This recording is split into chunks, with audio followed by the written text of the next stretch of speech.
ساری رات کو مصلی بچھا کر نوافل پڑھتا رہے، ساری رات مصلی بچھا دے نوافل پڑھتا رہے، لوگ اس کو رشک کی نظر سے بڑا پرہیزگار آدمی بھائی ساری رات عبادت کرتا ہے.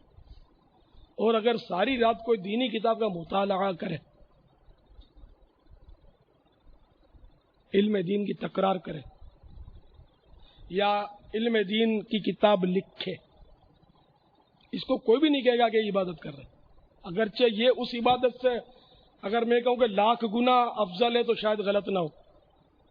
دینی کتاب کا مطالعہ برائے حصول علم دین، اس مصلی پر بیٹھ کر وہ اپنے اوراد و وظائف پڑھنے والے سے 1,00,000 گنا میں نے مبالغہ کیا، میرے پاس کوئی اس کی پیمانہ نہیں ہے، مگر وہ علم دین کی کتاب علم دین کے اصول کے لیے رضا الہی کے لیے جو پڑھ رہا ہے وہ افضل ہے.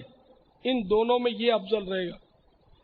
اور دوسرا یہ کہ اس کو ریاکاری کا خطرہ بہت ہے کہ لوگ اس کو نیک بولیں گے، اس کی دست بوسی کریں گے، اس کی قدم بوسی کریں گے اور اس دعاؤں کا کہیں گے. جس کو کہنا کہ بھائی دعا میں یاد رکھنا، وہ بھی تھوڑا پھولتا ہے کہ میری ہر کوئی حیثیت ہے اور یہ مجھے نیک آدمی سمجھتا ہے، اسی لیے تو مجھے دعا میں یاد رکھنا بول رہا ہے.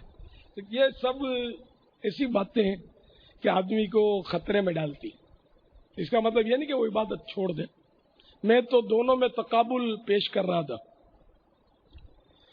اور یہ کہ جو کتاب پڑھا چونکہ اس کو کوئی بولے گا نہیں کہ عبادت گزارے تو اس میں ریاکاری کا چانس ذرا کم رہے گا.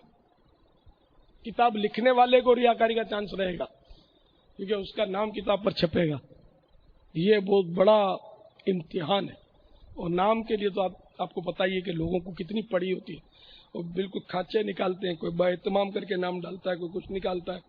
اور بہرحال نام لوگ اپنی کتاب پر لکھتے، ایک حرف بھی نہیں ہے، ایک لفظ نہیں لکھتے، کتاب کے فرنٹ پر اپنا نام ڈالتے ہیں. میں نہیں کہتا یہ ریاکاری کرتے، یہ اپنے دل سے پوچھیں کہ آپ کے نام مبارک میں ایسی کون سی کشش ہے کہ آپ کا نام پڑھ کے آدمی کتاب اٹھا لے گا اور خرید لے گا. بھائی ایک تو ہے نا کہ جس کا نام اعلیٰ حضرت کا نام لکھا ہو تو ہم آنکھیں بند کر کے اعتماد کر رہے ہیں اعلیٰ حضرت کی کتاب ہے، خلاص ہو جائے سر پر ہمارا. مگر ایک عام آدمی کا نام جس کتاب پر لکھا ہو، رائٹر کا بھی لکھا ہو، تو اس عام آدمی کے نام سے کتاب کی افادیت میں کیا فرق پڑا کہ لوگ کیا اس نام کی وجہ سے اب کتاب پڑھیں گے؟ کیا اس کا نام اہل حق کی پہچان بن گیا ہے؟ یہ سمجھنے کی بات. پھر بھی میں کہ ہم کسی کو ریاکار نہیں کہیں گے کہ انہوں نے ریاکاری کے لیے لکھا ہے. اس کے دل کا حال وہ جانتا ہے کہ اس کی نیت کیا ہے.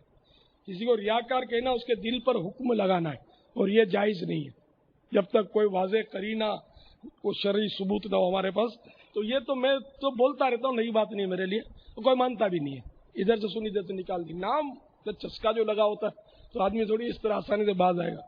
تو ہر ایک اپنے دل پر غور کرے کہ میں نے جو اپنا نام ڈالا اس میں میری کیا حکمت ہے، کیا ثواب ملے گا، میرا نام ڈالنے سے مجھے کتنی نیکیوں میں میری اضافہ ہو جائے گا، کیا میں نے اپنے آپ کو خطرے میں ڈالا ہوا ہے. یہ خود غور کرے. صلاح عام ہے یاران نکتہ داں کے لیے.